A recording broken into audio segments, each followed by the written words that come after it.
सध्या रेसिपीमध्ये आपलं सर्वांचं स्वागत आहे। तर आज मी बनवणार आहे डाळ कांदा।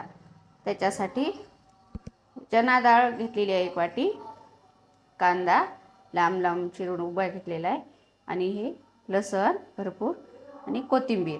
आता सुरुवातीला मी हे चना डाळ स्वच्छ धुवून कुकरला 2 शिट्ट्या करणार आहे, त्याच्यामुळे थोडं डाळ कांदा लवकर होतो, डाळ शिजते लवकर।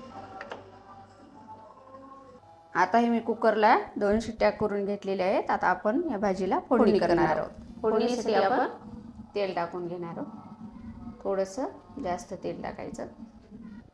तेल गरम झालेलं आहे, आपण आता त्याच्यामध्ये मोहरी टाकून घेणार आहोत।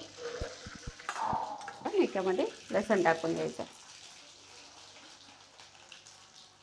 त्याच्यानंतर आपण कांदा टाकून घेणार आहोत। डाळ कांद्याला कांदा हा भरपूर वापरायचा, त्याने भाजीची टेस्ट खूप वाढते। कांदा जास्त तळू द्यायचा नाही, 5 मिनिट असा कांदा तळून घ्यायचा आहे। आता त्याच्यामध्ये आपण बेसिक मसाले टाकून घेणार आहोत। त्याच्यासाठी मी हळद 1 चमच टाकत आहे, लाल तिखट, थोडं डाळ कांदा हा तिखटच छान लागतो, त्याच्यासाठी 1 चमच गरम मसाला टाकणार आहे। गरम मसाल्यामुळं भाजीला टेस्ट खूप छान येते। आता याला छान असं परतवून घ्यायचं आहे।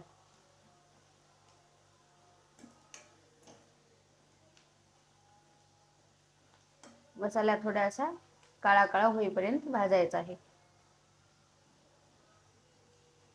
त्याला कट पण छान येतो आणि खायला पण छान लागते भाजी अशी। घरचा कोणताही गरम मसाला असलेला आपण या भाजीमध्ये वापरू शकतो।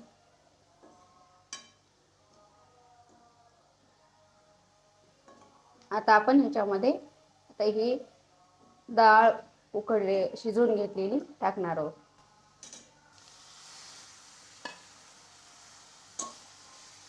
कुकरला डाळ लावल्यामुळे भाजी आपली ही थोडं लवकर होते, अशी शिजायला वेळ लागतो।